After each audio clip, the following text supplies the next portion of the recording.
This is the Expanding Boundaries podcast. Do you feel trapped? Stuck in a world of mediocrity, constrained by bad habits, limiting beliefs, and feeling unfulfilled? Do you feel that deep down you know you were destined for much more? In Expanding Boundaries, you'll discover how you can break free and step into your real life, a life without limits. And now, here's your host, Michael McLeish. Welcome back, everybody, to another episode of the Expanding Boundaries podcast. And I have with me an exciting guest here, and she's probably a little nervous to be joining us here. I think this is her first podcast, but she's going to do great. And well, I'll just dive right into it. Today's guest is Dr. Michelle Caplan, and we've known each other for about the past 3 years, I think now, right? Yeah, I think so. Yeah. Okay, great. And so Dr. Caplan, she is a chiropractor. She specializes in functional medicine. I actually found her because looking online, she specializes in active release techniques, which is ART for a lot of people that have heard of that. She's also a mother with several, are they all daughters? Two daughters. Two daughters. Two daughters and 5 grandchildren. 5 grandchildren. Okay. So we've got a nice family there. She's an outdoors enthusiast, likes to get outside and is currently very active out there whenever she's not in her practice. And also a little bit of a real estate investor, which is near and dear to my heart. So that's awesome. So where in the world are you located right now, Dr. Caplan? I'm in Colorado, Colorado Springs. Yep. Okay, great. I like to ask that question of everybody. Most of our podcast guests are somewhere else in the country, so it's great to have somebody local here. Unfortunately, we weren't able to record in your office the other day, but we'll make do here online. So thank you for being here today. It really is going to be a fun show today, and I think you're going to bring a lot of value to some folks out there. If you can share just even a little bit of what I've learned from you over the years as well. But before we get into the meat and potatoes here, I do have a fun question for you. And it's this. You like to travel, right? I do. Yeah. And I know you're going to Hawaii next week. Is that right? Yes, I'm going to Maui. To Maui. All right.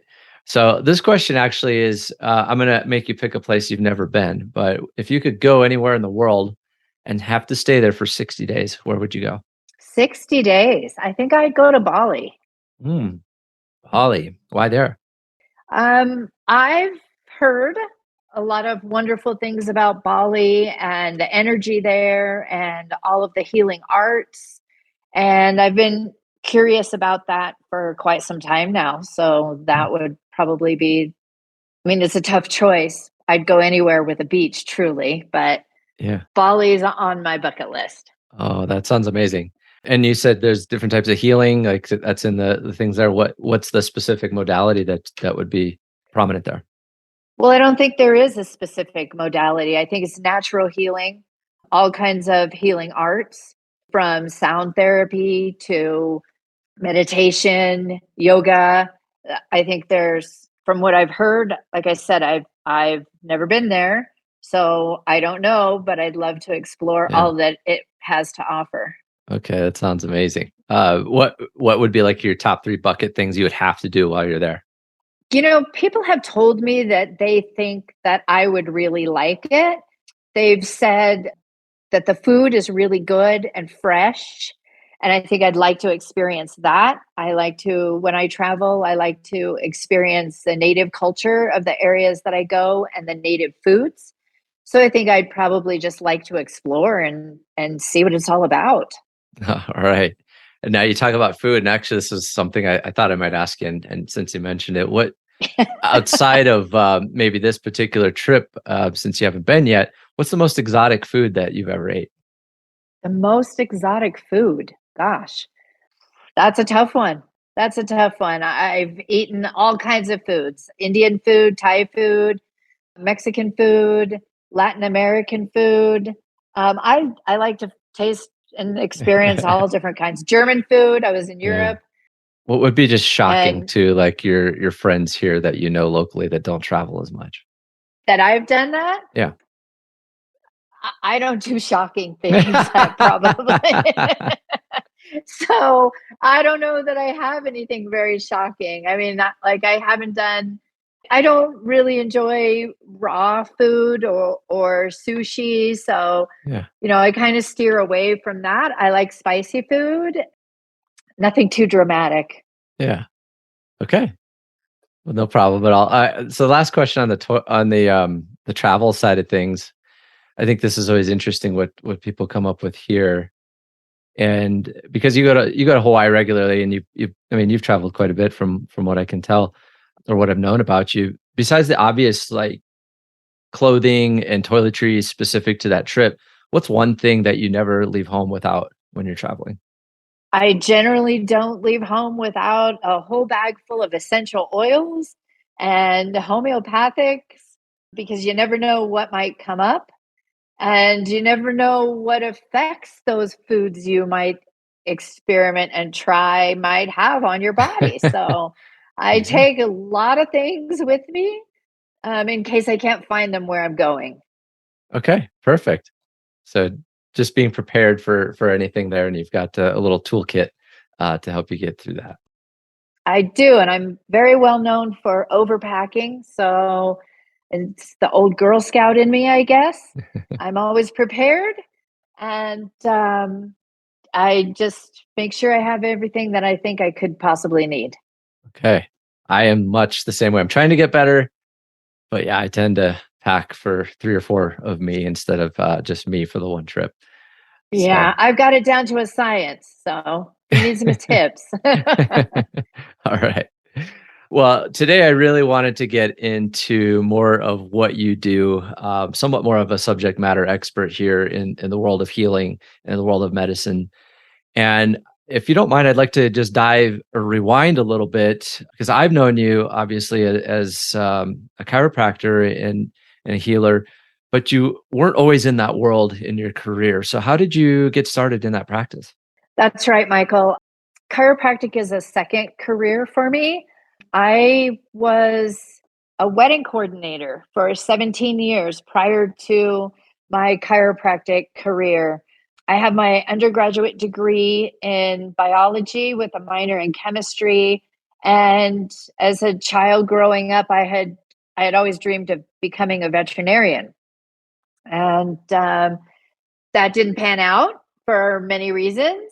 I got married, had children, and then found myself as a single mom with 2 young girls. And some changes happened in my life, in my world. And I decided to go back to school. And you know the story chiropractic chose me. I didn't really choose chiropractic. So, and then here I am. Well, tell me more about that. Like, how did chiropractic care or medicine, how did that choose you? I mean, because there was a sequence of events that were really critical to making that happen, right? So the transition from a wedding coordinator to chiropractor, you can imagine, isn't your normal transition. It's not something Right. you see every day. I had lost my father, and then shortly after that, I was in a skiing accident and I severed my ACL in my right knee, and it required a complete reconstructive surgery in my knee. And as a wedding coordinator, you're working very seasonally, you're working a lot of weekends. I was doing 52 weddings a year. My children were in softball and sports. And I had been wanting a change anyway, not really knowing which direction that I was going to be called to. And then while I was rehabbing my knee from the surgery, I was thinking a lot about which direction to go. And I had a lot of time on my hand to do some research. I thought about trying physical therapy, massage therapy, athletic training. And I would go to my physical therapy for my knee, and it was incredibly painful. And I just could not see myself in doing that. And I was in terrible pain after my treatments. And then I would stop off at my chiropractic office and get adjusted. And my chiropractor would adjust my low back and my knee would feel better. And I didn't have a limp anymore. Hmm. And so I started to question that more and more, even though I'd been going to chiropractic for many years prior to that. I hadn't put it together until that point. And so I'd go to physical therapy, then I'd stop at my chiropractic office, and I started to ask, can you do that again? Because I want to see if it was just a one-time thing Right. or if this stuff really works. And so I got adjusted again, no more limp, no more knee pain, and it really did facilitate my healing from that surgery. And I believe together with that, with the physical therapy, really accelerated my overall healing as well. And so I started to look into chiropractic schools and found that there were some right in my neighborhood. And so next time I went and saw my chiropractor, I asked him, "Hey, do you think I'd make a good chiropractor?" And he was so excited. He was very excited to hear that. He thought it was a great idea. And little did I know at the time that he was the chairman of the board at one of the local chiropractic colleges. And so he wrote me a letter of recommendation and requested my transcripts. And within a week from that conversation that I had with him, I had a letter of acceptance in my mailbox to chiropractic school. And so it's why I say chiropractic chose me. I didn't really realize at the time what I was getting into, but I, accepted this, whatever this higher power, this plan that this higher power had for me. And it's been a really good road since then. It's been a very good journey, and I'm very grateful to be where I am and doing what I'm doing and serving as many people as I possibly can. Yeah. Well, if I had to guess, it sounds like you were in a state of openness, right? You were exploring and you were open to it. And you asked your doctor, like, do you think I would be a good fit for this? And you were really just open to the outcomes that, eventually played out for you. I think you hit it on the head right there. I think that's absolutely the place I was in, and just open to whatever the universe was presenting me, and just being really grateful for how everything just really fell into place effortlessly. It was truly effortlessly. That has to feel good when things line Yeah. up like that. I think some of us try too hard and maybe we're just too close-minded and we try to push and shove our way into what we think is right versus just being a little bit more open and accepting and asking questions and letting things fall into place that you can dive deeper into. So I think that's a really neat story you have there. Thank you. Yeah. So, we talked a little bit yesterday when I was at your office. You said, it's not really just about chiropractic care that you're into, but it's really more the healing side of things and, how people can, I believe actually even on your website, you mentioned here that you really love helping people develop a better mind body connection so that they can function and thrive in today's world. And you like to guide people to empower them to take charge of their own health. Can you tell us more about like what you really feel like your angle isn't the right word, but how do you view healthcare in your practice? Well, that's exactly it. I do try and teach people how to be connected with their bodies, whatever modality that is. If it's just, being more educated, having more knowledge, guiding them to the resources so that they can achieve that, and basically letting them know that they're heard, that their feelings and what they're sensing and what they're feeling and what they're going through and experience in their bodies is real, and that they deserve to have their questions answered and have somebody help them get to the bottom of whatever it is going on and reach their goals and their potential that they're searching for. Yeah. And it's kind of like what you even mentioned earlier on, where you're like you were going through physical therapy, but you were really questioning, why am I still in pain? And why am I getting this result when I'm getting an adjustment with my chiropractor?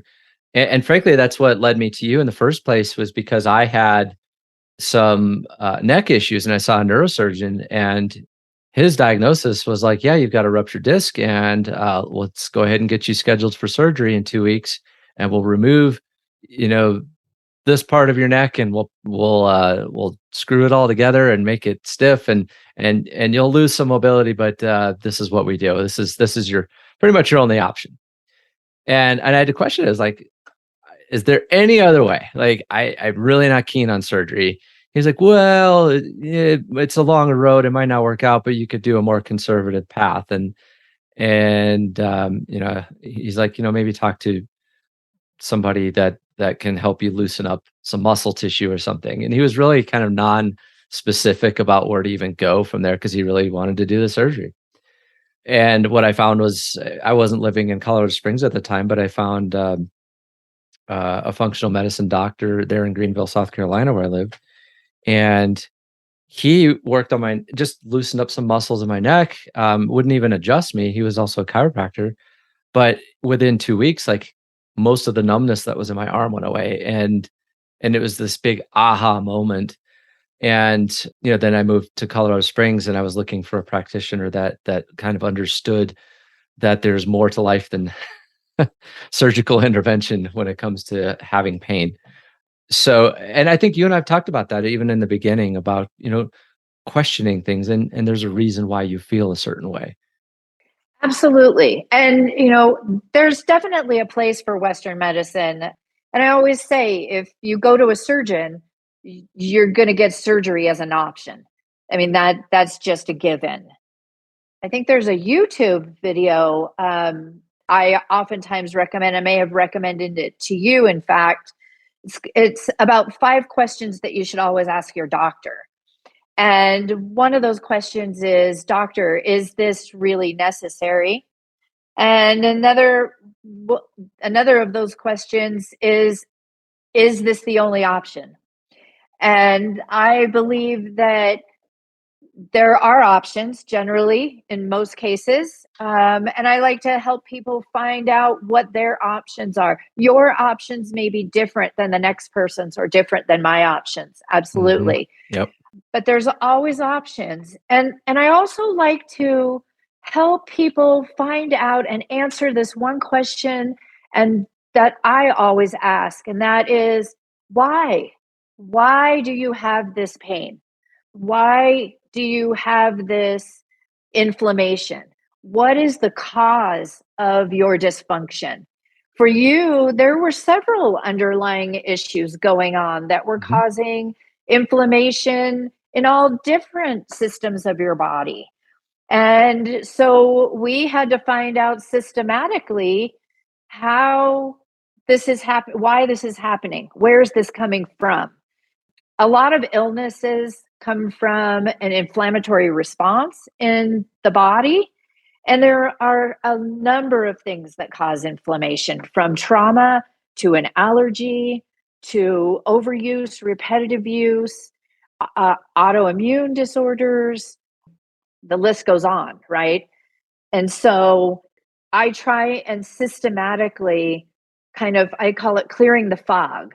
Clearing that fog, ruling things out, and finding what is the cause of this neck pain? What is the cause of chronic fatigue? And what's really going on here? Mm-hmm. Is that a common misconception for new patients when they walk into your office, that they assume that you're just going to go in there, look at their neck, maybe make an adjustment, or in their back, and send them out the door and say, come back in 2 weeks? Because that's been a lot of experience that I think a lot of people have had with some chiropractors out there. I agree. I think that is a lot of people's experience. But I don't think that I attract that type of person, that type of clientele, or that type of patient. I think people come to me, some do come to me strictly for chiropractic, and others come to me strictly for functional medicine. And some people come to me for the combination of the two. A lot of people have come to me because they've tried other things and they're not getting better, or they're not being heard, or they may feel they're being dismissed. And so people want answers. And A lot of times they come to me and they're grateful because I've asked them a lot of questions that other practitioners may not have asked. So I don't think a lot of people are surprised when they come to me because I think they seek me out for that reason, Right, right. just That like makes you sense. did. Yeah. What kind of questions do you ask that are maybe different than what their other care providers were asking? What is your diet like? I have a lot of people come to me for digestive issues, autoimmunities, food sensitivities, and a lot of them have gone to other practitioners and they said that no one's even asked them about their diet. Mm, So that's one of the first things I ask is about how's their diet, how's their sleep, what's their stress level like, because all of those things play a role in your overall health. yeah. Yeah, there's so And many that really factors. is that Yeah. and that really is what functional medicine is. Functional medicine is looking at everything as a your whole life, your lifestyle. Some people are sick because of something that happened in their childhood.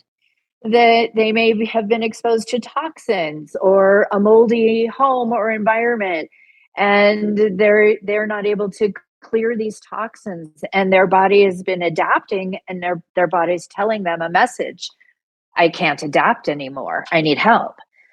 So it really is about learning the physiology of how your body works. Mm, okay. Good. Yeah, it's we always want the simple solution, right? We want to come in, push the one button, and we walk out and we're healthy. Or give me the one pill, or give me the one simple treatment, and it's all better. But it's really there's so much more to that. You have to look at the big picture, and then you have to find maybe more than one area where you need some improvement. So I think that's huge. That a lot of us, especially in our microwave society, we want things done quickly and efficiently, but it's not always that way to be actually on the faster track to health. No, that is very true. Functional medicine and integrative medicine is a process, and it does take a commitment on the patient's part, commitment to their health, and a commitment to the process. How hard do you find it to get your patients to make that commitment? I know you and I have bristled a little bit about a few things, and I'm finally saying, okay, I'm gonna go all in on this particular diet that I know is going to get me there. But what have you seen from other patients? What's pretty typical, and how do you help them overcome that kind of resistance? I try and be respectful of each and every person's individual journey and where they're at on that journey. And a lot of people are, 100% all in from the beginning, and other people need to do process things in their own way, in their own time. That I would say that's similar to you. You did a lot of your own research. You came to me with questions. You didn't like some of my suggestions, which was fine. And you kind of have to go on this journey, and you a lot of times you have to trip and fall. And I was there. I had my trips and falls and failures, and none of that is ever a bad thing. It's all about learning, and somebody can not take my advice, and then they find out on their own. And when they do, then they come back and they offer that, and I'm happy that they've come to that place. um and there's a lot of patients that we work together to find a plan that works for them. This has to work for them. It's not my intention to create more stress in a person's life by restricting certain foods or creating more work for them, and if they have children and a busy lifestyle, and they have a very stressful job or situation. People have to go at their own pace based on whatever it is they're going through in their own life, from their time commitment to their financial commitment. And everybody's in a different place. Yeah. Well, I love that you have that sort of understanding and empathy with people, because you might have a perfect solution, but if the compliance is low, then you're not going to be helping them. Versus if you can get them at least to an 80% solution that they can comply with, you're going to see some progress towards their improvement, right? Exactly. And that's why I try and come up with a plan together with the patient. What can you handle? What will work for you? I always say, I try and give you the biggest buck for your bang, the biggest bang for your buck. Sorry. And let's find the best protocol that's going to work for you, for your lifestyle, financially, s- lower the stress, and just make you feel better as quickly as we can. Maybe not 100%, but let's just take baby steps in the right direction. Yeah. I like that. That's perfect. Again, one of the things that drew me to your type of practice and you specifically was, again, it was that thing of being told this is perfectly normal, this is okay. You should just accept that, you're gonna have to live with, an arm being numb and your fingers aren't gonna have much feeling if you don't get surgery, right? And it's okay. And I couldn't accept that. And I know you and I had a discussion about that, but in your field of work, you see that a lot, don't you? I do see that a lot. Yeah. Absolutely. Yeah. You're not the first time and you won't be the last time. And, you know, many people come to me because they've tried other modalities. And sometimes it takes a I call it a pit crew. Sometimes it takes several modalities to find the right thing for the right person. And some things work better for one person than another. So yeah, I when you came to me, you had a number of different things you wanted to work on. And I think what I said was, let's give it a shot. Yeah, We I don't remember that. know what's going to help until we give it a try. And usually people are going to respond to chiropractic care, soft tissue mobility work within 4 to 6 weeks if they don't have a lot of inflammatory response or some underlying metabolic issue that's holding them back. And I find if my patients aren't responding, it's not because chiropractic doesn't work or doesn't work for you. It's because something else is going on. So when my patients don't respond, I'm the one that says, hey, you know what? You're not responding like I feel like you should be.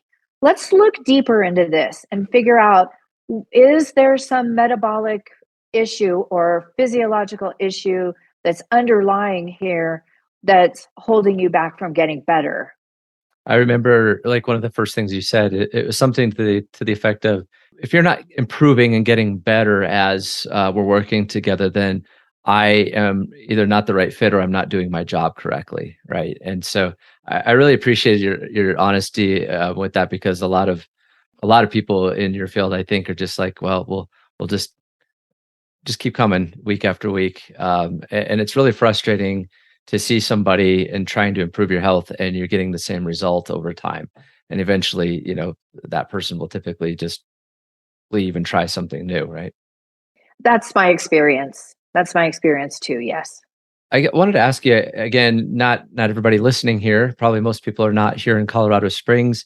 If somebody wanted to find somebody specializing perhaps in functional medicine, or maybe medicine in any particular field, what should they look for and where would they start?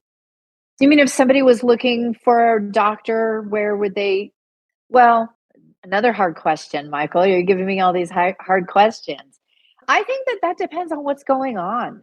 I think you really want somebody, there's a lot of functional medicine doctors Hmm. out there now. It's the popularity is increasing, the knowledge is increasing, seminars, there's conferences, there's certification programs.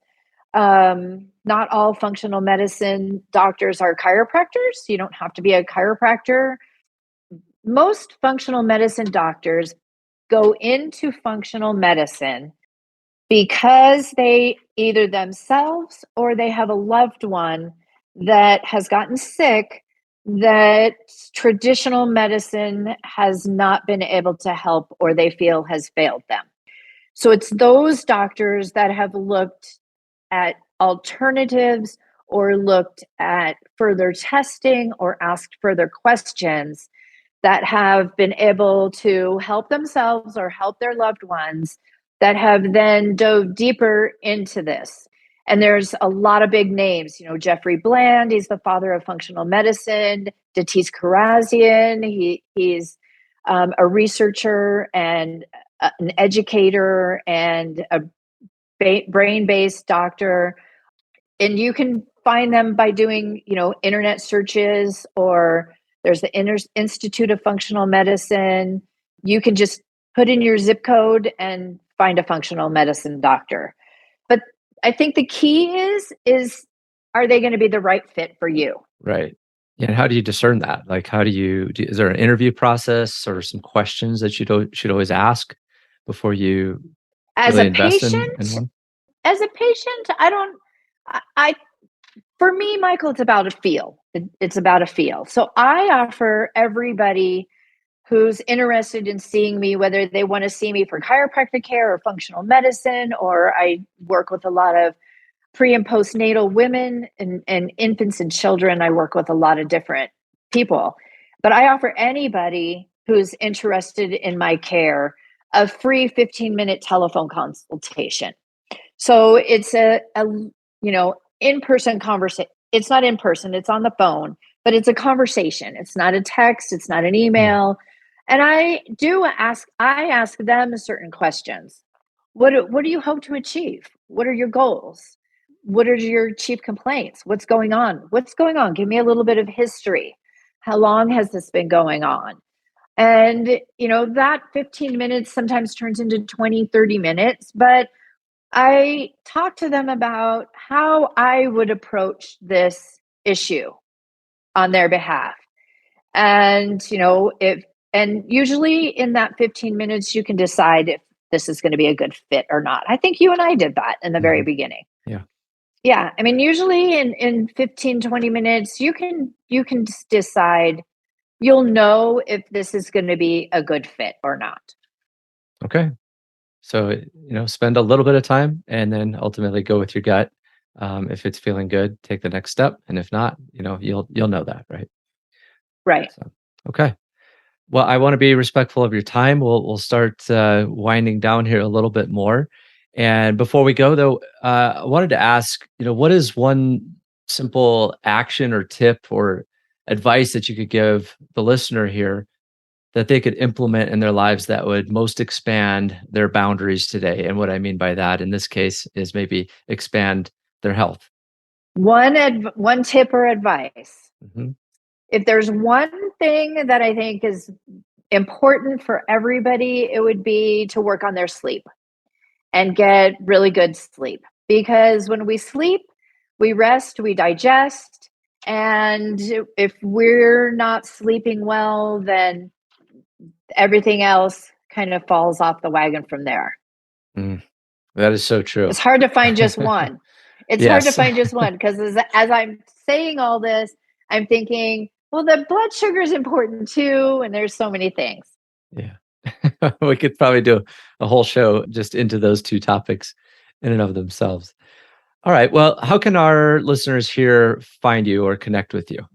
Well, I'm online at caplanchiropractic.com, and they can look at my website or give me a call or email me, whichever they prefer.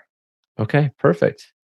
And you did mention that you do a 15-minute consult if anybody is really needing or at least exploring maybe doing some work with you. Is that right? Yes, I do offer that to everyone. Yeah. And I know you've worked with some people from out of town, right? Like you've done some telemedicine, or I don't know if you call it that, but you've done some remote consults on a longer term basis in the past as well. So that could potentially be an option for our listeners if they did want to work with you in some capacity moving forward, right? Yes, absolutely. We can do that. Okay. All right. Well, Dr. Caplan, thank you so much for joining us here today. I enjoyed the conversation, and hopefully it wasn't nearly as scary as as you might have feared. Well, Michael, thank you so much for having me. It's been an honor and a pleasure. Yes. Well, thank you. And before we go here, I'll just mention to the guests here listening in, just think about one big idea or big takeaway here from this discussion from today's show. And if you feel led to it, take some action, big or small, and move towards expanding your boundaries. So thank you so much. Thanks for listening, and we'll see you on the next episode. This is thepodcastfactory.com.